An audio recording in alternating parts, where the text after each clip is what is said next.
In this video, we'll look at how to find solutions to second-order difference equations.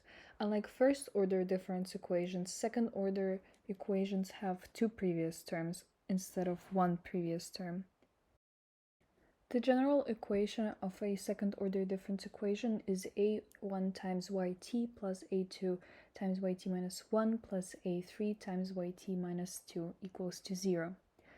a1, a2, a3 are all constants, and yt is the current working term, while yt minus 1 is the previous term, and yt minus 2 is the previous to previous term.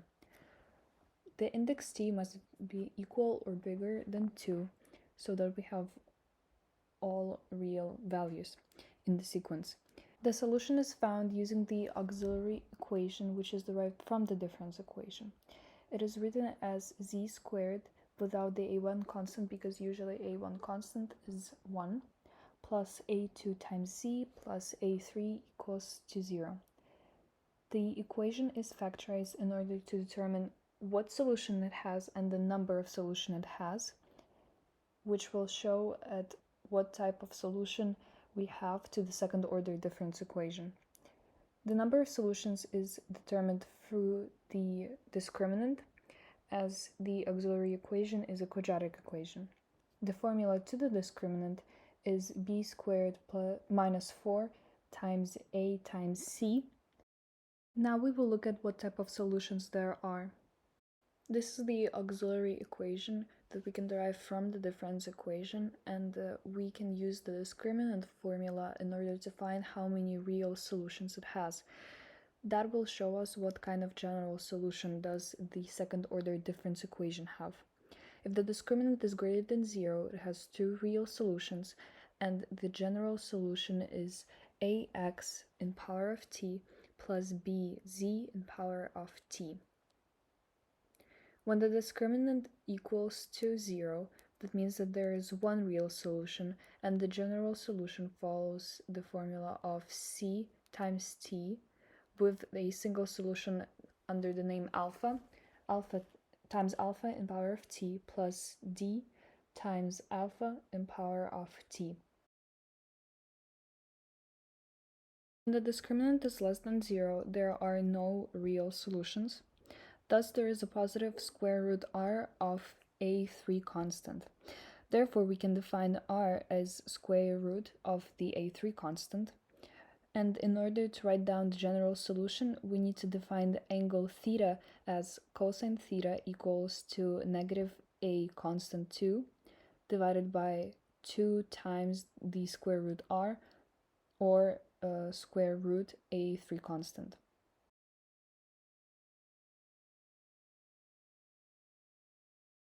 And therefore the general solution is yt equals to e times r in power of t, which we derived previously, times cosine theta t plus f times rt times sine theta t.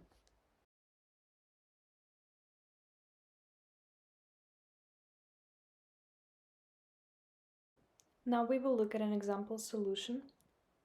We write out yt plus 2 minus 5 times yt plus 1 plus 6 times yt equals to 0. As you can see, the equation is written in a different form, but is still the same. The only difference is that now the index t can be greater than or equal to 0 instead of 2 as in the previous example. Now we write out the auxiliary equation of the difference equation, where we replace yt plus 2 as z squared minus 5z plus 6 equal to 0. We factorize this quadratic equation, and we get parentheses z minus 3, parentheses close and another parentheses open, z minus 2 equal to 0. That means that the solutions to this quadratic equation is z equals to 3 and z equals to 2. Meaning that in the general solution, xt will equal to 2t and zt will equal to 3 in power of t.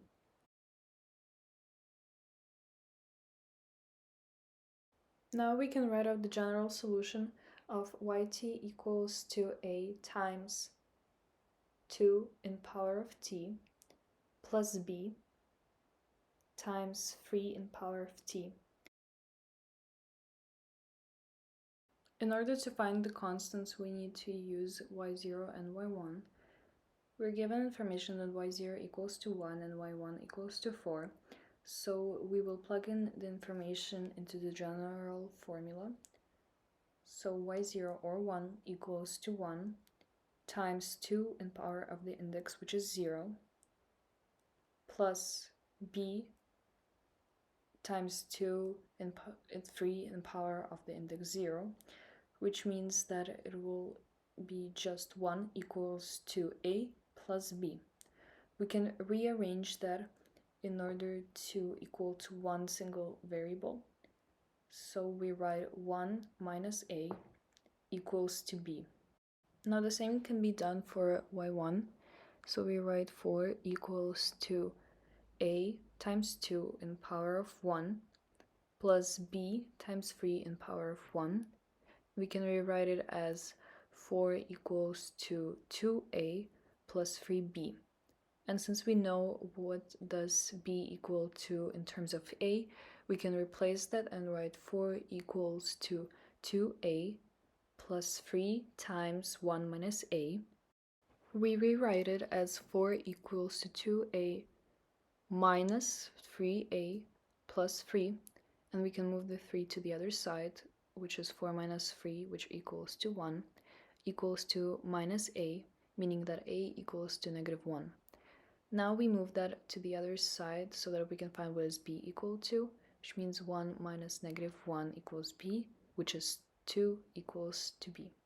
So we write it as a general formula of yt equals to negative 1 times 2 in power of t plus 2 times 3 in power of t.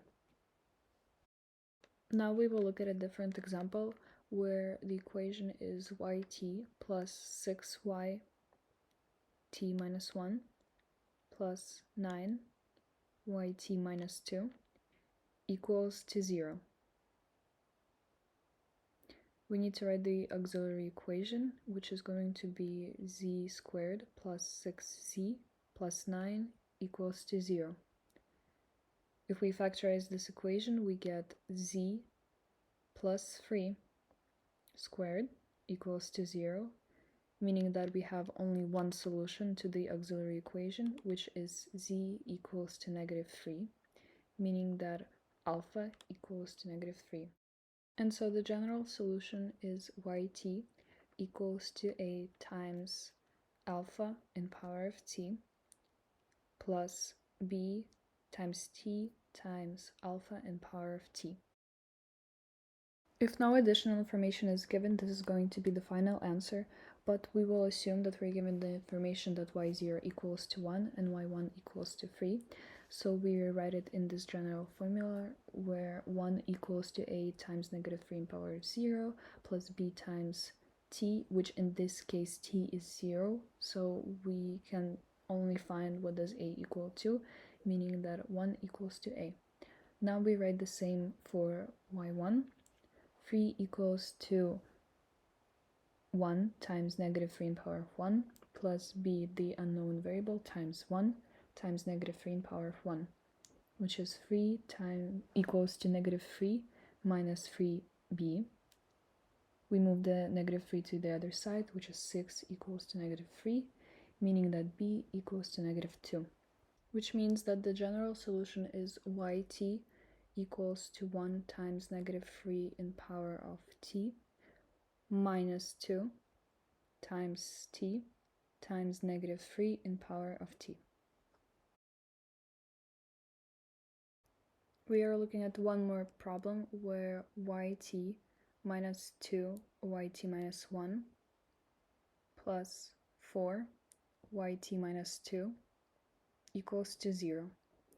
We find the auxiliary equation, which is z squared minus 2z plus 4 equals to 0. This does not have any real solutions. Therefore, we need to find what does r equal to. which is root of the third constant. In this case, the third constant is 4, so root 4 equals to 2. We need to find the cosine theta, which is negative second constant divided by 2 times r, which is negative 2 times minus 1, which is 2, divided by 2 times 2, which is 1/2. Now we need to find what is theta equal to. So since cosine theta equals to 1/2, that means that theta is pi over 3. Now we find the general solution, which is yt equals to 2 in power of t times e times cosine with pi t divided by 3 plus f times sine with pi times t divided by 3. If we are not given any extra information, this is the final answer, but here we're given that y0 equals to 1, so we put it into the general formula, meaning that 1 equals to 2 in power of 0, which is 1, times e times cosine, and inside the parentheses we multiply pi times 0, which is 0, and when cosine is cosine 0, that equals to 1, plus f times sine with the same, so sine 0 equals to 0, meaning that we do not add anything, and that gives us that e equals to 1. Now we're given that y1 equals to 1 minus root 3. Now we put what we know into the general formula, which is 1 minus root 3 equals to 2 in power of 1, which is 2, times e, which is 1, times cosine of pi over 3, since t is 1, plus the unknown variable f, times sine, and the same as the cosine, it's pi over 3. We write it again with 1 minus root 3 equals to 2, and when cosine is pi over 3, it is 1/2, plus f, and sine with pi over 3 equals to root 3 over 2. We multiply inside the parentheses, which is 1 minus root 3 equals to 1, plus f root 3. And this gives us the information that f equals to -1. And the final answer of the general formula is yt equals to 2 in power of t times cosine with pi t divided by 3 minus sine with pi t divided by 3.